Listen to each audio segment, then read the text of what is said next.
Assalamualaikum warahmatullahi wabarakatuh. Another day, another night, another question. So, ang katanungan na ito ay itago natin sa kanyang pangalan na Maria. Kasi nga may nag-request siya na hindi ihayag ang kanyang pangalan. So, we have to respect that. So, ang tanong niya ay ito ay November 17, 2025 at 1:17 PM Saudi time. Basahin natin ang kanyang katanungan. Assalamualaikum warahmatullahi wabarakatuh. Pwede na lang po, pa-hide na lang po ng name ko. Ask ko lang po sana bilang isang niqabi, pinahihintulutan po bang magpunta ng salon ang mga babae o magpariband ng kanilang buhok? Ito po ba ay bawal o pinahihintulutan? Jazakallahu khairan po, Ustad. Okay. Reband. Sana all. So, sagutin po natin ang kanyang concern. So, bismillah wa salatu wa salam ala rasulillah wa ala alihi wa sahbihi ajmain na maba'ad. Wa alaikumussalam wa rahmatullahi wa barakatuh. Barakallahu fiki, sister, no? Actually, ang podcast na ito, ang episode na ito ay para sa mga sister na mahilig magpariband ng kanilang buhok. Pakinggan niyo po ng mabuti kung ito ba ay pwede sa sharia o hindi pwede.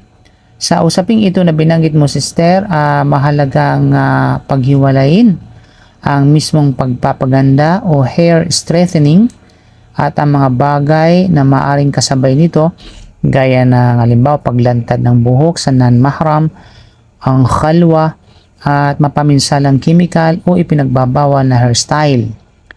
Kaya naman pinahihintulutan ba ang muslima na magpariband o magpaayos ng buhok sa beauty salon? Okay. Hindi sa barbero ha, kundi beauty salon. Sa principle, pinahihintulutan or mubah ang isang muslima na magpagupit, magpaayos, magpa-straight o magpariband ng kanyang buhok. Walang pangkalahatang dalil na nagsasabing haram ang pagbabago ng buhok mula curly or wavy tungo sa straight sa pamamagitan lamang ng hair treatment o kaya vice versa. Ngunit maaaring maging haram ang pamamaraan o sitwasyon kung may kasamang ipinagbabawal gaya ng halimbawa paglantad ng buhok o aura sa non-mahram na lalaki o kaya lalaki ang mismong ang hairstylist niya nahahawak sa kanya o kaya khalwa sa non-mahram, ibig sabihin ay pagkahalo-halo sa non-mahram, treatment na napatunayang may makabuluhang pinsala o kaya hairstyle na natatanging simbolo ng isang ipinagbabawal na grupo o may malinaw na tasyabuh o kaya isang substance or coating na talagang humahadlang sa tubig kapag kinakailangan ang gusol o wudu. Kung women-only salon, actually particular sa Saudi Arabia, merong gano'n na talagang pambabae lang, ligtas sa non-mahram men at walang ibang ipinagbabawal, basically ang pangunahing hatol ay pinahihintulutan. Una, ang pagpapaganda ng babae ay hindi haram sa sarili nito. Sinabi ng Allah sa Suratul A'raf, قل من حرم زينة الله التي أخرج لعباده والطيبات من الرزق. Sabihin mo, Muhammad, sino ang nagbawal sa mga palamuti ng Allah na kanyang inilabas para sa kanyang mga alipin at sa mabubuting bagay mula sa kabuhayan? Ang zina sa aya na ito o pagpapaganda ay sa pinagmula nito, sa asal nito, mubah, pinahihintulutan, allowed, maliban kung may particular na dalil o kasamang elemento na nagbabawal dito. Mayroon tayong kilalang fiqh maxim, al-aslu fil adati al-ibaha. Ibig sabihin, ang pangunahing hatol sa mga kaugalian at makamundong gawain ay pagiging pinahihintulutan. Kaya, hindi natin maaaring ideklarang haram ang rebonding dahil lamang ito ay modernong pamamaraan at hindi ginawa noong panahon ng Propeta Muhammad sallallahu alaihi wasallam, since na hindi naman ito ibada. Pangalawa, Haram ba mismo ang pagpapastraight o rebond? Hindi sa sarili nito. Ang natural na curly o wavy na buhok ay maaaring ipa-straight at ang straight hair ay maaaring i-curl o i-wavy sapagkat ang pansamantalang pag-aayos ng buhok ay hindi otomatikong kabilang sa ipinagbabawal na tagiro khalqillah o pagbabago sa nilikha ng Allah.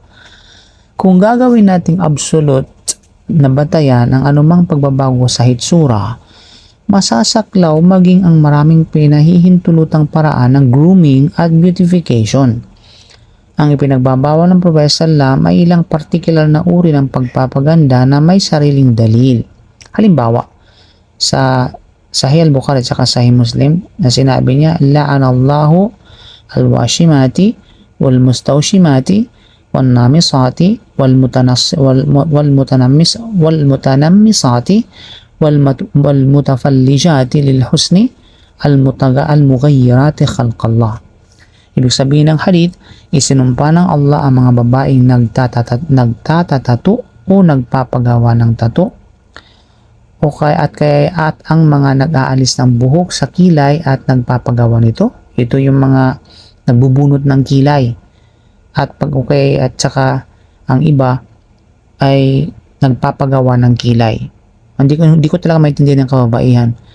Karamihan sa kanila, binubunot yung kilay tapos kukuha ng ngayon para lalagyan ng kilay, i-form ng kilay. Ano ba talaga, no? Hindi talaga sila maintindihan. At gayon din ang mga nagpapahiwa-hiwalay ng ngipin para sa kagandahan. Diba? Yung hiwalay, alam mo yun, yung pagpapaganda ngayon ng mga ngipin, yung style ngayon ng mga modernong style na binabago at gayon din na binabago ang nilikha ng Allah. Hindi kabilang sa tekstong ito ang ordinaryong pag-straight ng buhok. Pangatlo, women-only salon. Ito ang pinakaligtas at narapat na arrangement para sa isang hijabi. Kung babae ang hairstylist, walang non-mahram men, hindi makikita mula sa labas ang buhok niya, maayos ang pagtatakip ng kinakailangang aura at walang ibang haram na gawain. Walang problema sa prinsipyo na pumunta siya roon para magpagupit o magpaayos ng kanyang buhok. Hindi dahil hijabi siya ay ipinagbabawal na niyang alagaan o pagandahin ang kanyang buhok. Hindi dahil sa niqabi siya ay ipinagbabawal na niyang alagaan o pagandahin ang kanyang buhok. Ang hijab o hijab ay tungkol sa kung kanino maaaring ipakita ang zina, hindi pagbabawal sa pagkakaroon ng zina. Paano kung lalaki ang hairstylist? Dito nagbabago ang hatol. Ang buhok ng isang muslima ay kabilang sa kanyang zina na hindi niya inilalantad sa lalaking non-mahram. Sinabi ng Allah sa Surat An-Nur, "Wala yubdina zinatahunna illa li bu'ulatihinna aw abaihinna aw abai bu'ulatihinna aw abnaihinna." At huwag nilang ilantad ang kanilang kagandahan maliban sa kanilang mga asawa, kanilang mga ama ng kanilang asawa o kanilang mga anak. Kaya hindi maaring alisin ng muslima ang hijab sa harap ng isang male hairstylist upang siya ang gumupit, magsuklay, mag-rebond, humawak sa buhok niya o mag-style nito. May kasama pa itong physical touching sa ulo, liig, buhok at maaaring iba pang bahagi ng katawan. Paano kung mixed salon ngunit babae naman ang hairstylist? Kung may posibilidad na makita siya ng mga lalaking non-mahram habang nakalantad ang kanyang buhok, hindi sapat na babae lamang ang hairstylist. Kailangan ding may sapat na privacy, halimbawa, isang woman-only section o pribadong lugar na hindi nakikita ng mga kalalakihan. Kaya ang tanong ay hindi lamang babae ba ang stylist, kundi may non-mahram bang makakita sa kanyang buhok habang ginagawa ito? Yun yung tanong. Paano ang khalwa? Sinabi ng Propeta Sallam, la yakhluwan na rajulun mi imra'atin illa wa ma'ahadu mahramin. Muttafaqun alayh. Huwag kailanman mapag-isa ang isang lalaki kasama ng isang babae maliban kung kasama niya ang isang mahram. Kaya kung ang salon arrangement ay nagresulta sa tunay na khalwa sa pagitan niya at ng non-mahram man, ay yun ay isa pang hiwalay na ipinagbabawal na bagay. Paano ang paggamit ng chemical rebonding? no? Chemical sa rebonding. Dito kailangan gamitin ang prinsipyo na la darara wala dirar. Walang pananakit at walang pagganti ng pinsala sa pamagitan ng pinsala. Ang isang cosmetic chemical ay hindi nagiging haram dahil lamang ito ay chemical, no? Dapat malinaw 'yan. Ang tanong ay kung ito ay ligtas gamitin ayon sa normal at wastong paggamit.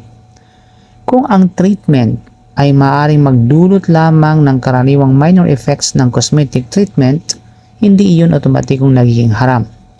Ngunit kung may mapagkakatiwalaang medical or professional assessment na ang particular na produkto o proseso ay malamang na magdulot sa kanya ng seryosong pinsala, hindi nararapat na isugal ang katawan para lamang sa pagpapaganda. Marami yan.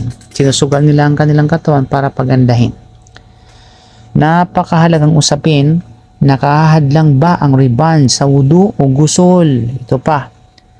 Hindi dapat agad sabihin na may rebound ka kaya hindi valid ang wudu mo. Hindi ganun kasimple. Sa wudu, ang ulo ay minamasahan or minamasahan, ibig sabihin ay hinahaplusan. Hindi kailangang hugasan ang buhok, ang buong buhok, hindi kailangan. Sinabi ng Allah, wamsahu biruusikum, Suratul Ma'idah, at haplusin o punasan ninyo ang inyong mga ulo.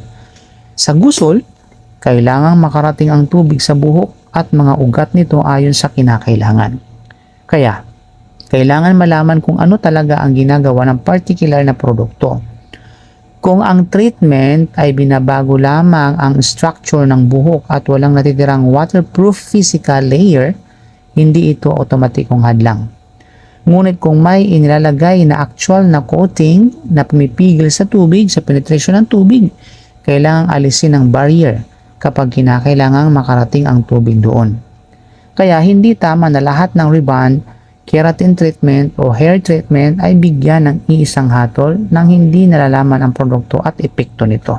Not unless hindi talaga siya marunong maligo. Okay. Paano kung nagpapaganda siya para sa kanyang asawa? Ito ay isang mabuting layunin at maaaring maging dahilan ng gantimbala kapag ginawa sa halal na paraan. Of course, ang pagpapaganda ng mag-asawa para sa isa't isa ay kabilang sa mabuting pakikitungo at pagpapanatili ng pagmamahalan. Ngunit may mahalagang prinsipyo. Ang mabuting layunin ay hindi nagpapahintulot sa ipinagbabawal na paraan. Kaya, nagpaganda nga naman, okay? Nagpaganda naman ako para sa asawa ko. Ay hindi nagiging dahilan iyon upang payagan ng ang isang non-mahram male hairstylist na makita at hawakan ng kanyang buhok. Maganda ang layunin, dapat ding halal ang pamamaraan. Paano naman ang pagpapagupit? No, pinahihintulutan sa prinsipyo na ang babae na magpagupit ng buhok. Mayroong patunay na ang mga asawa ng Propeta Sallam ay nagpapaikli ng kanilang buhok. Iniulat ni Abu Salama radhiyallahu anha, wa kana azwajun Nabiy sallallahu alaihi wasallam ya'khudna min ru'usihinna hatta takuna kalwafra. Rawahu Muslim. Ang mga asawa ng Propeta Sallam noon ay nagpapaikli ng kanilang buhok hanggang ito ay maging tulad ng wafra. No? Ngunit dapat iwasan ang hairstyle na may malinaw na ipinagbabawal na tashabbuh. So sinabi ng Propeta Sallam, man tashabbaha biqawmin fahuwa minhum, rawahu Abu Dawud. Sino mang tumawlad sa isang pangkat ay kabilang sa kanila. Gayunman, hindi lahat ng hairstyle na ginagamit din ng non-Muslims ay otomatikong tashabbuh. Ang usapin ay kung ito ay natatanging pagkakakilanlan o simbolo nila unang isang ipinagbabawal na grupo. Hindi basta isang hairstyle na naging pangkaraniwan na sa lipunan. Ganun ipinagbabawal ang gaya ng katulad ng gupit ng lalaki. Yan ay talagang ipinagbabawal sapagkat yun ay malinaw na tashabbuh sa mga kalalakihan.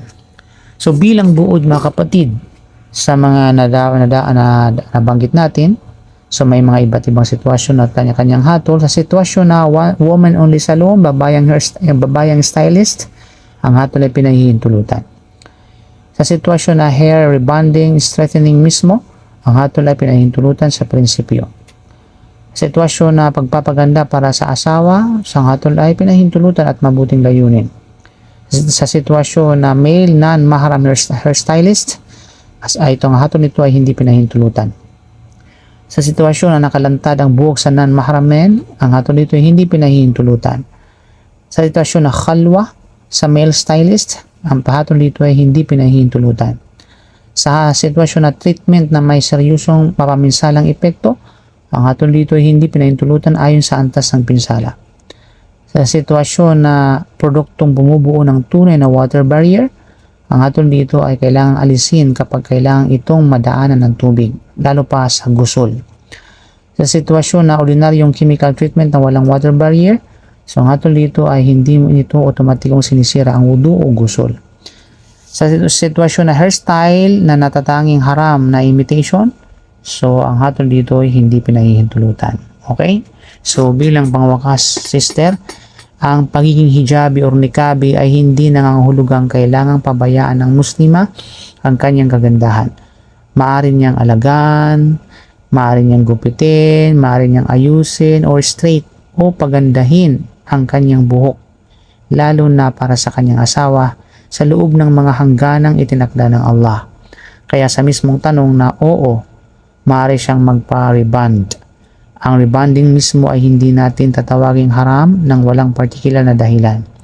Mas mainam na gawin ito sa woman-only salon, walang non-mahram na makakita o hahawak sa kanyang buhok, ligtas ang produktong ginagamit at walang ipinagbabawal na hairstyle o iba pang haram na kasangkot. At tungkol sa chemical treatment, mabuting alamin mismo sa salon kung anong produkto ang ginagamit at kung nagiiwan ba ito ng physical waterproof coating sapagkat maaaring magkaiba ang formulation ng tinatawag na rebonding. Okay? So maraming salamat, naway na unawaan natin at nagkaroon tayo ng magandang aral at kaalaman hinggil dito. Allahu a'lam bishawab. Subhanaka bihamdika asyhadu an la ilaha illa anta astaghfiruka wa atubu ilaik. Assalamualaikum warahmatullahi wabarakatuh. Don't forget to share. Jazakumullahu khair. Assalamualaikum.